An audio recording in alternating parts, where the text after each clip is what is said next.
এবার আপনাদের বঙ্গের ওয়েদার আপডেট দিই। বৃষ্টি থামার নাম নেই এই মুহূর্তে। রাজ্যে ফের বৃষ্টি, রবিবার পর্যন্ত জেলায় জেলায় বৃষ্টির পূর্বাভাস।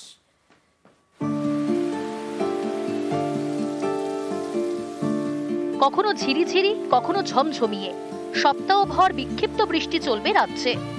উত্তরবঙ্গে সব জেলাগুলোতে অধিকাংশ স্থানে হালকা এবং মাঝারি বৃষ্টিপাত হওয়ার সম্ভাবনা আছে এবং দক্ষিণবঙ্গের সব জেলাগুলোর অনেক জায়গাতে হালকা ও মাঝারি বৃষ্টিপাত হওয়ার সম্ভাবনা রয়েছে। বৃষ্টি থামার নামই নেই, ফের জেলায় জেলায় বৃষ্টি। বৃহস্পতিবার দক্ষিণবঙ্গের সব জেলায় জেলায় হালকা থেকে মাঝারি বৃষ্টি হতে পারে। উত্তরবঙ্গের 5 জেলায় বিক্ষিপ্তভাবে ভারী বৃষ্টির পূর্বাভাস। দার্জিলিং, জলপাইগুড়ি, কালিম্পং, আলিপুরদুয়ার এবং কোচবিহার। শুক্রবার থেকে রবিবার পর্যন্ত বিক্ষিপ্ত বৃষ্টি চলবে রাজ্য জুড়ে।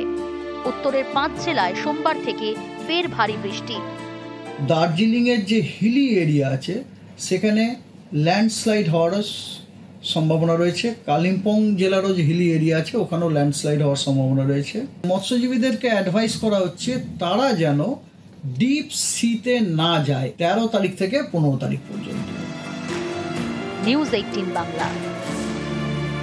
উত্তরবঙ্গের জেলায় জেলায় বৃষ্টি। কালিম্পংয়ের 29 মাইলে ধস, আলিপুরদুয়ারে অতি ভারী বৃষ্টি, নানা জায়গায় জল জমে ভোগান্তি। নবান্ন থেকে জেলা শাসকদের কাছে পাঠানো হয়েছে সতর্কবার্তা। বাড়ছে জল, ফুঁসছে নদী। দক্ষিণবঙ্গের পর উত্তরবঙ্গ, জেলায় জেলায় বৃষ্টি।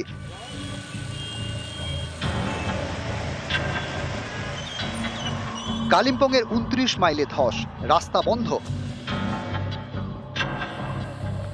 মঙ্গলবার আলিপুরদুয়ারে অতি ভারী বৃষ্টি হয়।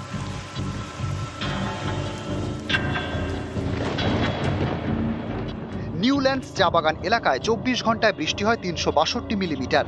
কুমারগ্রাম চা বাগান এলাকায় 332 মিলিমিটার। আলিপুরদুয়ার শহরে 210 মিলিমিটার। এর জেরে আলিপুরদুয়ার পুরসভার বিভিন্ন এলাকায় জল জমে ভোগান্তি। ড্রেন মনে করেন চাপা হয়ে গেছে গা।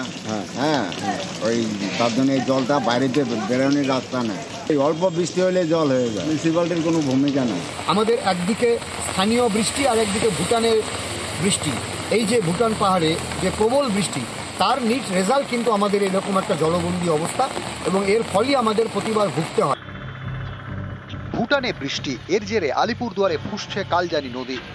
ধূপগুড়িতেও ফুঁসছে নদী। 12ঘড়িয়ায় ভেঙেছে কান্দ্রা নদীর কাঠের সেতু।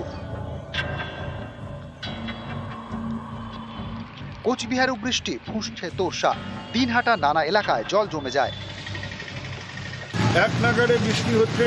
এইরকম বৃষ্টি যদি চলতে থাকে তাহলে যে কোনো জায়গাতেই জল জমবে। একবারে এত জল বেরিয়ে যাওয়ার ক্যাপাসিটিও নেই।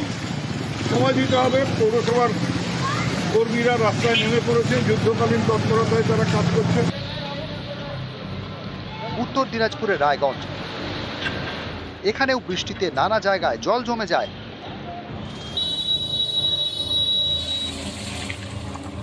মুর্শিদাবাদের ফারাক্কা, এখানকার রায়পাড়া এবং শিকারপুরে জলে জল।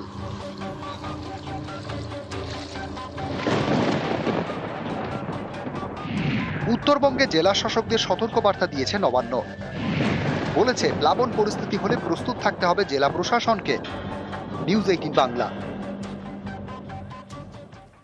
উত্তরবঙ্গের বিভিন্ন প্রান্তের ছবি দেখছিলেন না? তিস্তার ছবি দেখুন। ভয়াবহ তিস্তা। কালিম্পং দার্জিলিং রুটে যান চলাচল বন্ধ। তিস্তা বাজার পেশক রোডে জল। বাসিন্দাদের সতর্ক করতে পুলিশের মাইকিং।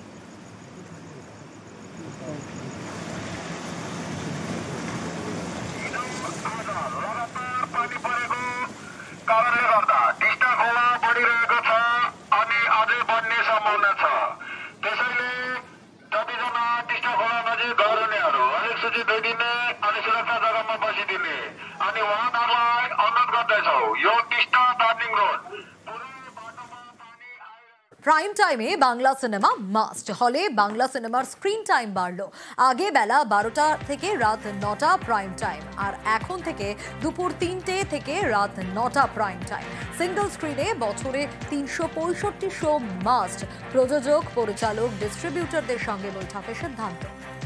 আগে আমাদের এখানে প্রাইম টাইম ছিল 12টা থেকে রাত 9টা, দুপুর 12টা থেকে রাত 9টা, ফলে অনেকেই যেতে পারতেন না কাজের সময়। এখন আমরা প্রাইম টাইমটা শুরু করলাম দুপুর 3টে থেকে রাত 9টা পর্যন্ত। আগে একটা নিয়ম ছিল যে বছরে 120টা বাংলা সিনেমা চালাতে হবে। এখন যে নিয়মটা আমরা করলাম 365 days within the prime time, এই 3টে থেকে 9টার মধ্যে একটা বাংলা সিনেমা চালাতে হবে ইন এভরি স্ক্রিন। মাল্টিপ্লেক্সেও 365 দিন চলবে। যে মাল্টিপ্লেক্সে 2টো স্ক্রিন আছে সেখানে 365 × 2, যেহেতু এই সপ্তাহটা হয়ে গেল, নেক্সট উইক থেকে এটা ইমপ্লিমেন্ট হবে। মেট্রোর মতো এবার সরকারি বাসে স্মার্ট কার্ড। কোচবিহারে এনবিএসটিসির উদ্যোগ, পুজোর আগেই বাসে স্মার্ট কার্ড চালুর তোড়জোড়। আর জলপাইগুড়িতে সম্প্রীতির সফর, এক বাসে চেপে যাওয়া যাচ্ছে মন্দির, মসজিদ, গির্জায়।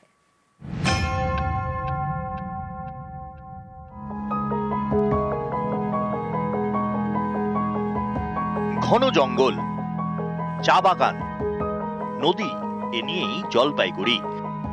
মাঝে মাঝে নীল দিগন্তে উঁকি দেয় কাঞ্চন রেখা। এই জেলা যেমন প্রকৃতির তেমনই সব ধর্মের।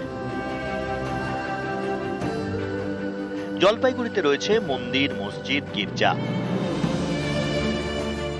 সব ধর্মের মানুষ এক বাসে চেপে এইসব ধর্মীয় জায়গায় যেতে পারবেন। জলপাইগুড়ি জেলা প্রশাসনের উদ্যোগে চালু হয়েছে সম্প্রীতির ভ্রমণ। প্রতি রবিবার বাস ছাড়বে জলপাইগুড়ি শহরের এনবিএসটিসির স্ট্যান্ড থেকে। আমরা সম্প্রতি ভ্রমণের আজকে আমরা শুভ উদ্বোধন করলাম যে জলপাইগুড়ি আছে সর্বধর্ম সম্ভব, এই ফিলিং এর, এই স্পিরিটের উপরে আমরা কাজ করি। আমাদের মন্দির আছে, আমার মাজার আছে, চার্চ আছে, মনেস্ট্রি আছে, সবাইকে নিয়ে আমরা একটা সার্কিট করেছি। নেক্সট উইক থেকে it will be open for general public, tourist and communal harmony. আমাদের ব্যবসায়ীদের বিশেষ করে উপকার হবে।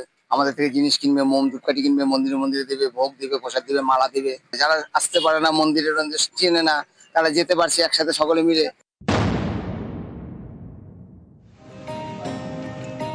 মেট্রোর মতো এবার বাসেও স্মার্ট কার্ড। কোচবিহারের এনবিএসটিসি চালু করতে চলেছে স্মার্ট কার্ড। তাদের টার্গেট পুজোর আগেই চালু করা। কন্ডাক্টরের কাছে থাকবে মেশিন। এই মেশিনে যাত্রীদের স্মার্ট কার্ডটি সোয়াইপ করলেই বাস ভাড়া দেওয়া হয়ে যাবে। এই কার্ড রিচার্জ করে ব্যবহার করা যাবে। আপাতত কোচবিহারে চলা এনবিএসটিসির সমস্ত বাসের জন্য এই স্মার্ট কার্ড। রাজ্য পরিবহন ব্যবস্থাটা গোটা এসটিইউ গুলোকে নিয়ে করবে, আর আমরা এনবিএসটিসি প্রাথমিক ধাপে নিজেরা করছি, কারণ আমাদের কাজটা অনেক এগিয়ে গেছে। কিন্তু পরিবহন দপ্তর যখন করবে, আমরা তার সঙ্গে সেটাকে ট্যাগ করে দেবো। আপনি যদি কলকাতায় গিয়ে এসবিএসটিসি বা ডাব্লিউবিটিসির গাড়িতে ওঠেন, সেই কার্ডটা তখন ইউজ করতে পারবেন। জলপাইগুড়ি থেকে শান্তনু কর ও কোচবিহার থেকে শুভঙ্কর সাহা, নিউজ 18 বাংলা।